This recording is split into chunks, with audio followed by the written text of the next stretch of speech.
Sarah, and maybe even more so after a while, much like on a television program, Mm, people get confused. mm, Like, are mm. you really was I really a tough guy, or was I just a guy with a fake gun in my suit? Playing one on TV. Yeah. And then if that's really just your name and your likeness and then personal branding, Yeah. and then you show up at a place and the people you're competing with on television Hmm. in the show, you're competing with to get the best shot Hmm. on the thing that's going to promote the TV show. Like, where does that line? Is it really, David? Is it really that And then like soak it all with alcohol. in vodka? I'm not kidding. Like, like I know people that are editors on like RuPaul's Drag Race and on a bunch of these other shows, and it's like wind them up. That's like Yeah, Mad Men. I would say yes to all of that. I think, like if you're on the show for a long time, I think you become a caricature of yourself. And I mean, I know housewives that are like, no, no, no, I can't do this now. I have to save it for like when filming. Like it's something's Oh, happening in interesting. their Yeah, life yeah. and they're Mm. like, oh, let's just push this to the side. Let's do that when And the I think show's on. actors can be like that too. I think it's really a fine line. Hmm. I think it's That a fun, happens to actors all the time. and you have people like Lisa Rinna and now like Garcelle Bouvet. Like you have actresses that are Right, that's on right. Hmm. Beverly Hills, and Kim Fields for a minute was from Facts of Life, was Oh, on Kim Fields Hmm. was on, right? one Wait, who season. It was didn't go Kim so Fields? well.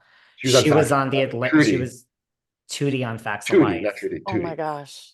I mean, Tootie. she was on Living Single. She was on Atlanta Housewives for a season. It wasn't such a great fit. She ran Screaming, but like Elisa Rinna, who's been on, Yeah. I mean, she's not on anymore, but she was on Beverly Hills. Mhm. I think somewhere it starts to morph into like I'm playing this part. I think it's hard for actresses to do it because like if you're really an actress, you're used to playing a part, but you're not Right. playing a part. But then I think you are playing a part, and Yeah. that just is what it is. You're trained.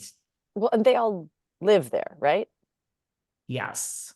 So And like they're not actors, going home at the end of the night and being like, I'm a sane person, this is my family, I'm gonna make some quinoa and like take a well, bath. Well, they don't live in a house. Like they go home to their own yeah, houses. Oh, do they? Yeah. Okay. I yeah. thought they were all living in a house together. I That's also like think New that York for actors me. have a Sorry. thing where as much as David's like, we Sarah, you're ridiculous. No, I'm like, Leave I them mean, alone. listen, the show, but that's Big Brother. Is that Big Brother where they there's all a yeah, yeah. show, Big Brother, where they live in a house. I mean, listen, Sarah, you might have just given an idea to the universe. I mean, I'm sure there's a lot of people listening that would love House. I mean, I yeah.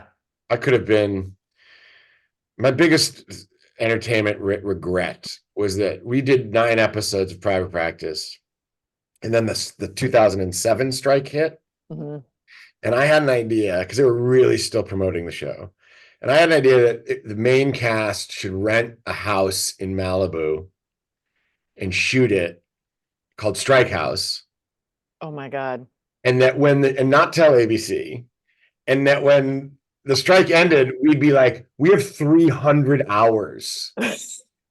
How much will you pay for 300 hours with me and Tay and Kate Walsh and Benjamin and on the beach in Malibu? Oh my God. People had kids and lives, and That's Strike that's House, kind of yeah, fantastic. really a Strike missed House. opportunity. That Well, would there'll have be been another strike. amazing. Oh, please, Keep please, it. no, please, That no. would have been, well, I would have paid just to see you and Kate Walsh and yes, Amy and all of these people in a house together. Right, that's what I'm saying. Are you learning anything new about your characters? Like, like you said, like you're watching it. Like, are you sitting there like, oh my God, like look at that in the background? Or like, wait a second, why did I act that way? Like, are you having like a break the fourth wall experience as you watch these all episodes back of Prison Break? I am. I know so much. Well, I mean, there's two things that Sarah made the point originally. Long enough has gone by. Mhm. Sometimes it's hard to watch yourself. Enough time has gone by where I can kind of squint and look at myself and not be totally horrified. You're so hard on yourself. Um, but like also anyway, the distance is helpful. But also I know so much more about writing, directing, Yeah. editing. Yeah. You've been Now a I can be showrunner. like, oh, whether it's with my character or with the show itself, just be like, oh, they did this so well, what a great idea to do this. Look how this is shot. Look how this, look where this scene ended. So like my 30,000 foot view is so different. And then that applies to my own work as well. Hmm. Yeah, I mean, it Interesting. doesn't feel to me like watching myself. It really does feel like someone else. Um, and I'm able to really appreciate it. You know, there's a lot of gratitude. Like, you know, you do 22 episodes of a season, there are going to be bumps in the road. There are going to be things that don't go well. There are going to be things that you were hurt by or confused by or whatever. Um, as Matt Olmstead said, you know, like you write your successes in stone and you carve your successes in stone and you write your failures in the sand. I'm left with so much gratitude for it, especially, I mean, personally, I'm aware of how this is going to sound, but since it's also true, I'll just say it. You know, I got out of grad school and I did a pilot, and the pilot got picked up, and it was Tarzan, and it wasn't very good. And then I did that Secret Service pilot, and it didn't go anywhere. And then I did Prison Break, and like that's not my fault. Like the success of Prison Break, I mean, more than anything, season one did not lay on my shoulders. I had a couple of scenes an episode, but I went from Prison Break to Walking Dead. And so I didn't quite have the appreciation that I do now of what a miracle it is when you do something with good people at the right time in the zeitgeist to land with an audience. You get the promotion that you need, you get the support of the industry throwing us on the cover of EW and stuff. I look back on it now with almost an awe that like it happened when it happened, because it had happened 5 years later. I don't know that it would have done as well as it did. If it had happened 5 years earlier, nobody would have known what to do with it, and we wouldn't have had the DVR technology to let people catch up. So yeah, I'm mind blown Yeah. that it all worked out that way. Very well said. That's a good way to look at it. You guys have started having guests on your podcast. You just had Haywire. I mean, might we see like Wentworth Miller, Dominic Purcell? I mean, we have a long podcast to go here. We got 90 episodes of that show. Wow. We'll Yeah. see. You know, listen, we've reached out to most of the cast. A lot of people have said yes. A lot of people are, you know, have said yes pending when they're available. I think Went and Dom both know that the door is always open, but I also know that they both have very complicated relationships to the show. And the most important thing for me, and I know Paul too, with any guest, is that they feel like this is good and loving and wonderful and not something that, you know, brings up a challenging time. Yeah. Those are two guys that I'm always going to be really interested in talking to, and I know fans really want to hear from.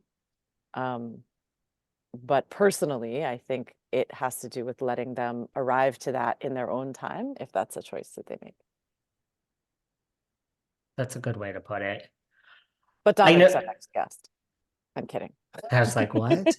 I mean, it's a great just regardless, but I mean, that's the obvious, but I mean, I know they do have both, they have complicated histories with the show and they support everything you guys are doing in the show. I mean, I know, you know, Wentworth Miller did an interview a few years ago, you know, just said like, look, as a gay man, I'm done playing straight roles. So I will never be, which I'm a gay man. I mean, I could totally appreciate that.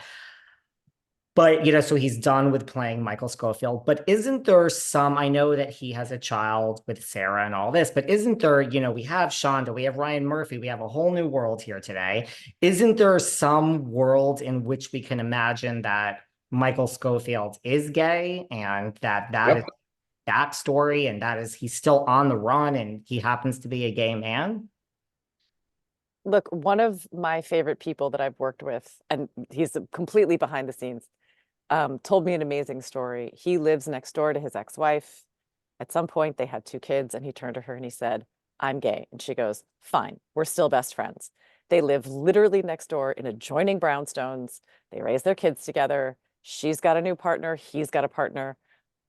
I'm all for it. I think it's a wonderful, I think it's a wonderful idea. And quite frankly, given the global appeal of Prison Break, I think having a gay lead of that story would have an opportunity to bring non-heterocentric storytelling into corners where it might not get otherwise.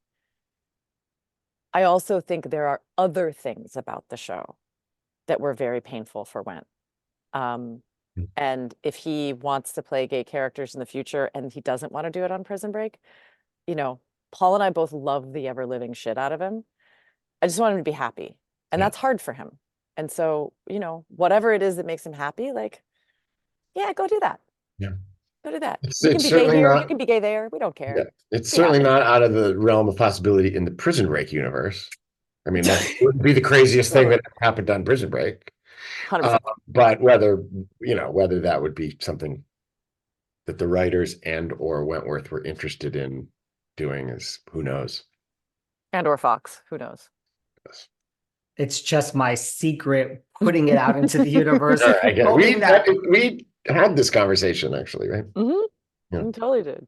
We totally did. I think for a show that is in many ways as hyper heteromasculine as that show is, to do a pivot into a non hyper heteromasculine direction, I think would be phenomenal. In mind blower.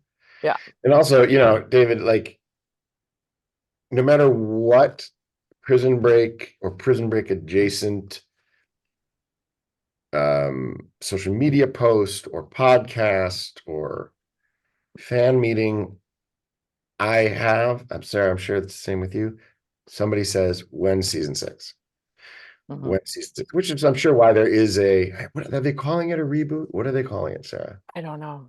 They're It's doing not a another reboot Prison because it's Break not on starting Hulu. over. I don't know. I mean, it's a Yeah. different writer. Right. It's a couple of the same EPs, I think. I think But Paul it's a Sharing is the continuation of the universe. Oh, well, I guess we'll ask him when we Yeah. see him on Tuesday. Oh yeah. We'll ask him when we're on the show. and what it's going to start over and no one from the original is going to be in it. It's going to be like, we're not sure yet. It's the trades announcements were it's the Prison Break universe. Which And means a prison? I don't know. It didn't say continuation. It said like sideways or adjacent or ancillary. I don't know exactly. It's being created, I believe, by the person who wrote and created Mayans MC. Right. So, you know, somebody who's accomplished, but also somebody from outside the universe. I mean, look, here's the thing. I love the idea of these stories and these people continuing. You know, we interviewed Marshall just today, and had him on the podcast. And there were a lot of questions from fans about, like, where is LJ right now? Like, what's he up to? But I also think that sometimes that can be driven by a real love and nostalgia for what the show was. Yeah. And I'm so grateful for that. But whatever the show is next is not going to be what the show was. Right. And so I just think that's kind of important to keep in mind, you know, like, it'll be different. Should we sing All Things Must Pass? I will listen to you sing it. We'll not sing it. Yeah, I mean, as an audiences tend to like to see the originals when there is a whatever you want to call it, a reboot, a part 2, somehow. Like if they were going to get back everyone except, okay, Dominic might not be interested as we think, and like probably not. And you could do it without Wentworth and Dominic, right? With all of you. I tell you what, I mean, I Paul want is to saying direct it. no.